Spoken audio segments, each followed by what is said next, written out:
So I'm here in Lancaster County, Pennsylvania. I'm filming right now from my temporary studio, which happens to be my friend's son's Amish buggy. So I just got back from Amish church this morning.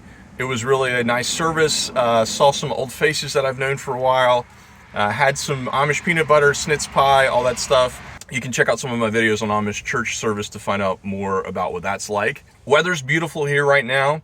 But yeah, I just want to share three things I've noticed since I got here. First thing is I've actually been seeing a number of these electric scooters in the community. It kind of reminded me of the e-bikes that you see in Holmes County, Ohio, where there's basically a motor attached to the bike. So they've got something like that for the scooters here in Lancaster County. And so if you know the community, you know that bikes are really not permitted here. They just use these kind of classic metal kick scooters, push scooters.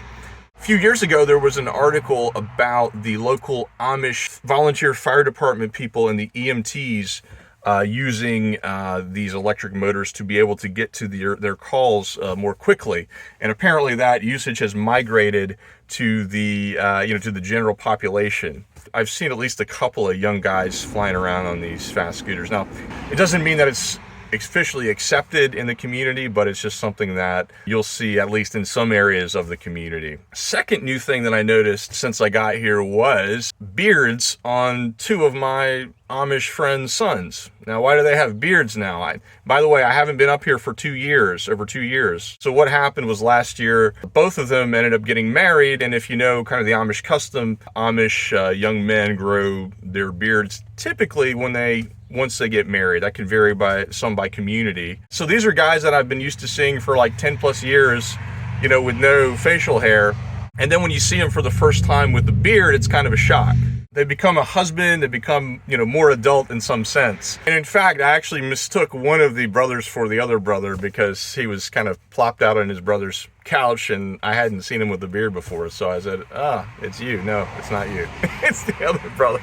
They're pretty good natured here, so he forgave me for that. And so finally, number three, this would be just a few things that I picked up on in church today that I hadn't really noticed before, just little details.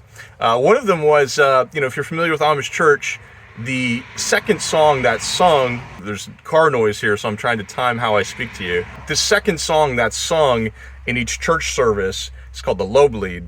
When you sit down in Amish church, you'll have your Osmond hymnal, and their page numbers, and each hymn is numbered. But I couldn't remember the number of the Loblied, even though it's probably the most well-known Amish hymn. So I kind of flipped around searching for it. And then finally, when I got on the right page, I noticed that page was clearly the right one because it was very heavily smudged by people's, fingers and thumbs from holding the hymnal over the years, right? So most of the other pages in the book were like completely white. So you can kind of just tell by the usage on the pages that, hey, that's the one. Second thing is just another little small detail. I think in my video on 5 things you notice in Amish church, I talked about children getting a snack, something to kind of keep them occupied because Amish church typically lasts up to 3 hours, in some cases even longer.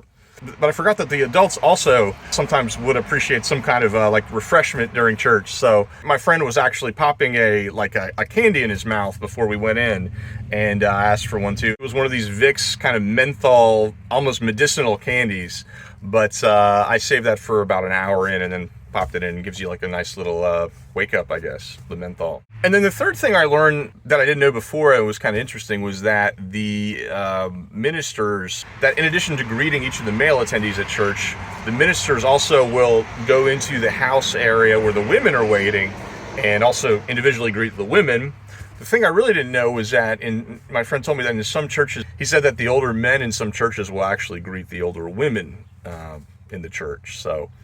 But he said, in their church, they don't do that. So it's just not a thing in their church, but in some places it's done. Just 3 kind of interesting things as I'm here in Lancaster County. Tonight, I'm actually going over to some other Amish friends in a different part of the settlement to stay with them for a few days. Yesterday, I actually had a chance to record my Amish friend talking about Amish auctions and learned some interesting things and kind of got his opinions on auctions in general. And he shared a couple of cool stories. So I'll have that video out at some point. Finally, I hope to visit a type of Amish business on Tuesday that I've never actually been to before, and if things work out, hopefully film in there and give you guys a look inside there. Thanks a lot. I got to get out of here. There's too many cars going by. If you liked the video, hit the like button. I'll talk to you next time.